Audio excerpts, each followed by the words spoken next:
व्यक्ति मिल गया तो आपके हृदय में कोई प्रसन्नता होगी? आपके हृदय में कोई प्रसन्नता नहीं होगी। लेकिन किसी अपने सगे संबंधी, अपने प्रिय प्रेमी जन से मिलने की आपके हृदय में बड़ी इच्छा है, तीव्र इच्छा है, और यदि वे मिल जाएं तो महाराज बड़ा आनंद होता है हृदय में। ऐसे ही संतों के दर्शन की जब इच्छा हमारे अंतःकरण में होगी, लालसा होगी, और जब वे संत भगवान की दया से मिलेंगे फिर भगवान भी कृपा कर देंगे। हम निवेदन ये कर रहे थे कि भगवान और कोई प्रार्थना भले ही ना सुने, लेकिन ये प्रार्थना जरूर सुन लेते हैं कि महाराज हमें संत मिल जाए। ये प्रार्थना ठाकुर जी जरूर सुन लेते हैं और उस जीव को सत्संग की प्राप्ति करा दें, क्योंकि सत्संग ही कल्याण का एकमात्र साधन है। बिना संतों के संग के महाराज हृदय में भक्ति ज्ञान वैराग्य उत्पत्ति नहीं होगी। तो किसी के हृदय में जब ये इच्छा उठती है तो उसको भगवान संतों का संग प्राप्त करा देते हैं।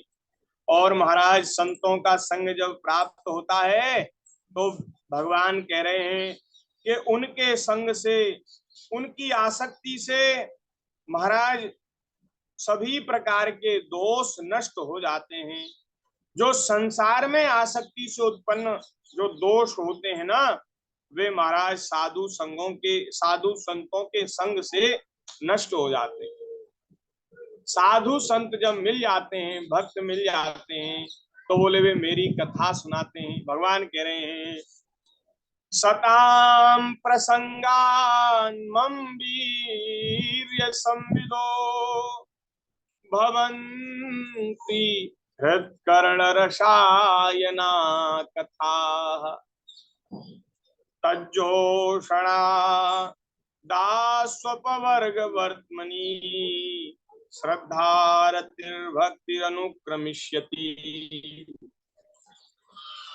संतों का जब संग होता है तो वे महाराज मेरे पराक्रमों का यथार्थ ज्ञान कराने वाली तथा हृदय और कानों को प्रिय लगने वाली हृत कर्ण रसायना कथा, जो कानों के लिए भी अमृत है और हृदय के लिए भी अमृत है, ऐसी मेरी कथा को वे सुनाते हैं।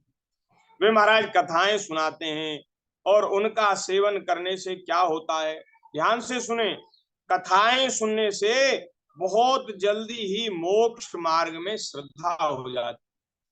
मोक्ष मार्ग में श्रद्धा माने भगवान की प्राप्ति की लालसा होती है, मुक्त होने की इच्छा जगती है।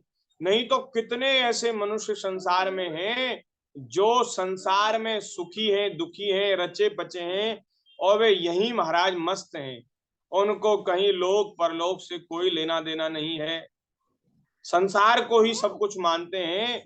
उन्हें परलोक की बिल्कुल चिंता नहीं, कहाँ जाएंगे, कहाँ से आए हैं, क्या होगा मरने के बाद, फिर ये जन्म मरण का चक्कर कब छूटेगा, ऐसी चिंता उनको नहीं है। वे मुक्त होना नहीं चाहते। क्यों नहीं होना चाहते? क्योंकि उन्होंने कभी सत्संग नहीं किया, उन्होंने भगवान की कथा नहीं सुनी। यहाँ अत्यंत मलिन तुच्छ से भी तुच्छ विषयों के भोग में परम सुखी हो रहे हैं, अपने आप को बड़ा सुखी मान रहे हैं। जैसे कोई महाराज मदिरा पान करके मतवाला हो जाता है, बावला हो जाता है, और कहीं रोड के किनारे नाली में गिर जाता है, कीचड़ में गिर जाता है, और वो अपने आप को वहीं सुखी समझता है। वो समझता है मैं तो बढ़िया महाराज उसमें गद्दे पर गलीचे पे सोया हूं, मुझे तो कोई दुख ही नहीं है। पशु पक्षी तमाम तरह के कष्टों को, दुखों को सहन करते हैं, सुख मानते हैं। अब महाराज वो नाली में पड़े हुए उस व्यक्ति से पूछो कि भाई तो सुख है, उसको कोई सुख है? अत्यंत दुर्गंध नाली में पड़ा है, कीचड़ में बदबू ले रहा है, लेकिन उसको महाराज ऐसा लगता है मैं बड़ा सुखी हूं। क्यों? क्योंकि उसको नशा चढ़ा है, बावला हो रहा है, मतवाला हो रहा है, इसलिए ऐसा लगता है। तो संसार के जो विषयी जीव हैं तो अत्यंत तुच्छ मलिन भोगों को भोग रहे हैं, भोगे हुए भोगों को बार बार भोग रहे हैं, और वे सोचते हैं हम बड़े सुखी हैं। सुखी नहीं है, अरे तुम बड़े दुखी हो, तुमसे ज्यादा दुखी कोई नहीं। ऐसे जो भगवान के चरणों में प्रेम नहीं करते। अति दीन मलिन दुखी तहीं, जिनके पद पंकज प्रेम नहीं। जो भगवान के चरणों में प्रेम नहीं करते, अत्यंत दीन मलिन दुखी हैं। अब जब महाराज उन्हें वास्तु का अनुभव होगा ना, तब उनको पता चलेगा। हाँ, तब उनको पता चलेगा, अरे हम तो कहाँ नारकीय भोगों में सुख मान रहे थे, अरे हम तो बड़े भूले हुए थे, हमारी बुद्धि तो मलिन हो रही थी।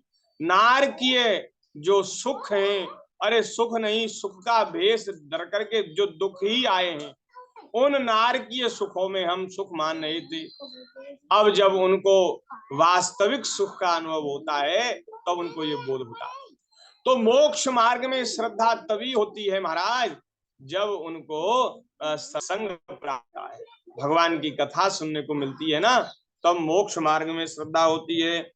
और फिर महाराज उनको उनकी श्रद्धा बढ़ती है, तो वो फिर धीरे धीरे रति में परिवर्तित हो जाती है, और वो रति ही आगे चल करके भक्ति बन जाती, रति उत्पन्न होती है, रुचि उत्पन्न होती है, और फिर उनकी वही रुचि रति भक्ति बन जाती है, प्रेम बन जाती है।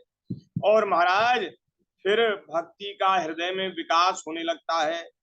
फिर मेरी लीलाओं का करने से हुई भक्ति के द्वारा लौकिक और पारलौकिक सुखों में वैराग्य हो जाता है, और वह सावधानी पूर्वक भक्ति योग का आश्रय लेकर के मनोनिग्रह करता है, अपने मन को भगवान में लगाता है, विषयों से हटाता है। और वो महाराज अपने इस प्रकार वैराग्य युक्त ज्ञान युक्त हो जाने से, भक्ति योग से मेरे प्रति उसके हृदय में सुदृढ़ भक्ति उत्पन्न हो जाती है, और वो मुझ अंतर आत्मा को अपने शरीर में ही अनुभव करने लगता है। मैं अंतर आत्मा रूप में उसके अंदर ही विराज हूँ, वो मेरा दर्शन कर लेता है। बोलिए भक्त वत्सल भगवान की जय। आगे देवहूति माता ने पूछा कि भगवान भक्ति होती क्या है, भक्ति का स्वरूप क्या है, और मेरे लिए कैसी भक्ति ठीक है, आप कृपा करके बताइए। तो भक्ति की परिभाषा क्या है, इसका वर्णन हम कल करेंगे, आज नहीं। आपके मन में ये इच्छा बनी रहे, जिज्ञासा बनी रहे कि भक्ति की परिभाषा क्या है, तो उस जिज्ञासा का समाधान भगवान की दया से कल किया जाएगा। आज के सत्संग को यही विराम कर रहे हैं, क्योंकि समय हो गया, और आगे भगवान की दया से फिर आगे की चर्चा, मंगल में बड़ी सुंदर चर्चा, उसका आगे स्मरण करेंगे। तब तक के लिए थोड़ी देर भगवान के नाम का संकीर्तन कर लें।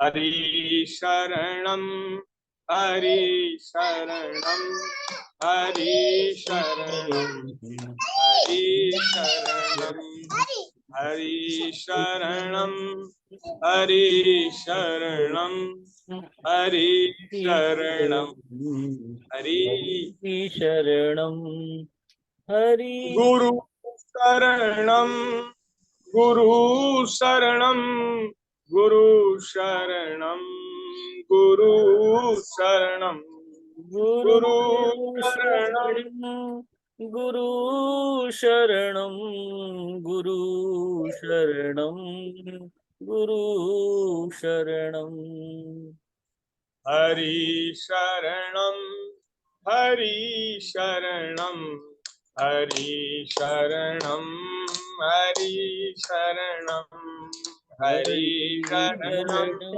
हरि शरणम हरि शरणम हरि शरणम